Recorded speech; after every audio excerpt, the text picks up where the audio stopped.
There is a new tool coming to Southwest Wisconsin, the first of its kind in the state that will help first responders potentially save more lives. This is more than a year in the making, but for the family behind it, the Life Vac is well worth the wait because they know more than most just how precious time can be. Only our Leah Linscheid has their story tonight from Fenimore.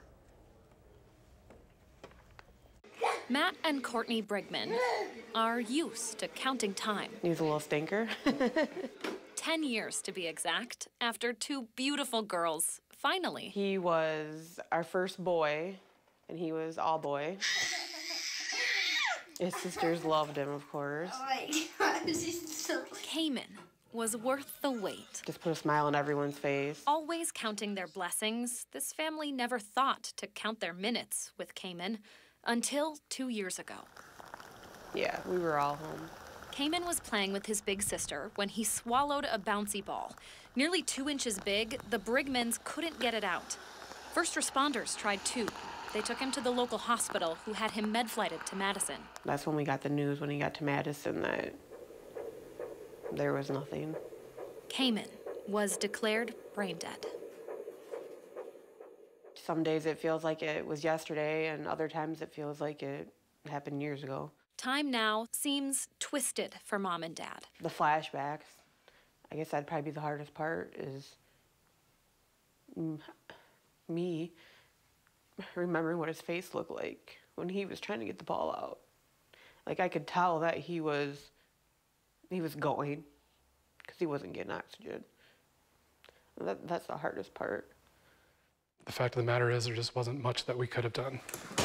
Nate Flynn runs the EMS division at the Fenimore Fire Department. He wasn't there that night, but he spent a lot of time thinking about what if he was. We have very few tools. Courtney and Matt realized that reality too and asked their doctor what could have helped in Cayman's situation. They came up with this. This is the family Life Vac one. This is what actually causes the suction. You have an adult mask and a pediatric mask. Just fits on like such. And then you just put it over your mouth and pull it out. And the pull back is actually what draws that suction and hopefully dislodges whatever in the airway. The Life Vac is FDA approved. You can buy it on Amazon yourself for $70. But it still needs special permission from the state to be used by EMS agencies. Fenimore is the first to ask about it. In our situation, seconds mattered. Like, it would just be nice to have another option. Knowing what she went through in this service, there's not a lot that we can do sometimes, but anything that we can do to kind of help our odds, we're all for it. The state approval process has taken more than a year. Lately, Nate is heading up that effort because the Brigmans are busy counting weeks. 39 of them, actually. Courtney is pregnant. We found out that we're expecting a boy, so that has been difficult. Courtney's due date and the 2-year anniversary of Cayman's death are just days apart. Cayman completed our family. So then when we lost him, yeah, and then finding out that you're having another boy, I guess I feel like he was my boy, so I can't have another boy as sweet as him.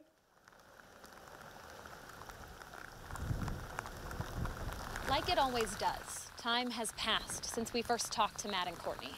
The anniversary of Cayman's death has come and gone, and so did Courtney's due date. Their baby boy was born without a heartbeat. You just ask a lot of why. Why would this happen again? Like, what did we ever do to deserve this? They're together on on the other side, and they're here with us, so. Maybe it's with help from both their angels that this news finally came. The state has approved the Life Vac for the ambulance here in Fenimore. 2 unimaginable losses, 2 years of wondering what if, and 2 parents who no longer need to count time. You have to do something positive out of a tragedy, and that's what keeps us going, knowing that we can potentially save other people. In Fenimore, I'm Leah Linscheid for WISC News 3. He is a true rural farm kid. This is home. Feeds calves, helps milk cows. For 9-year-old Tanner Kleist. Rides in the tractor. Daddy even lets him steer once in a while. But you won't find him in these fields today or tomorrow. He's not in the barn either. You're doing awesome. Nice deep breath. He's at a home away from home. Ready? At least it has been for the past 3 weeks. After an accident at this place he loves almost killed him. He thought he could move an animal that he's not big enough to do. In a pen with some cattle, Tanner was trampled. I was there to watch him essentially turn blue. And that's when I knew I needed the EMS, and I couldn't do it by myself.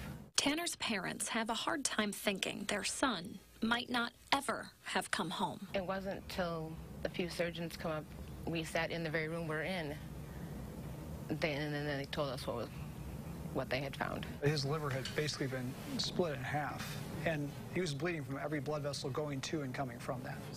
His injury was lethal. Dr. Peter Nickel performed Tanner's first surgery, one of 4. I had a team of 32 people in that room, including me. He's a fighter. He's strong. A farm boy who found support by some of the best surgeons in the field. The last 3 or 4 times I've seen this, the child has died. Pretty surreal that to us, he's a miracle. To us, Tanner's a miracle. And people have called this a miracle, but this really was 32 people really pulling together for one kid.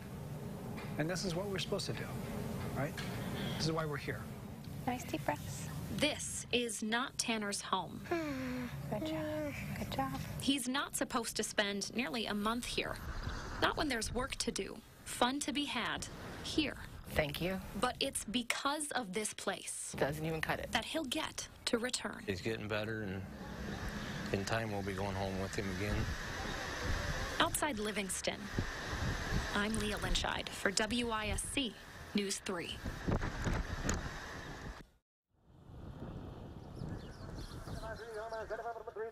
I've been farming my whole life, basically. Not a career, Oh, yeah. but a calling I'm all right, so, yeah. for Kyle Kurt. It's tough, but we'll get through. Dairy farming defines him. We know all of our cows. Our cows got names. Kyle knows every piece of machinery in and out. That reality makes this one a little harder to bear. When your costs are up and your milk, you know, we're getting paid for milk what they were 20, 30 years ago. 8,000 down low. You know, how would you like to go to work and not get paid, you know? It's sad. Sucks. Wish it didn't have to happen. But we'll have other stuff to do. We'll still farm. It's an all too common sound across the state. Averaging about 2 a week. We've had some weeks we've had 3 or 4 a week. All that makes a farm auctioned off piece by piece. They don't know what it's like to out here work 18, 19-hour days and make $100 today and lose $200 tomorrow. These guys out here are going 2 steps backwards every day. And nobody in Madison, Washington knows that. We are out here every morning at 5 o'clock. Don't get in till 10 o'clock, eat dinner at 10 o'clock. Work our tails off for no money. Not that we care. We don't care about making money. We just wish we could just keep going. We love it. Kyle's equipment, his animals, will all be gone by afternoon. I'll miss a lot of it. One thing won't be sold, though. But I still have some cattle and some land. And that's Kyle's profession. Yeah. His passion. So. How he defines himself. Yeah, I'll still be a farmer. In the town of Dane, I'm Leah Linscheid for WISC News 3.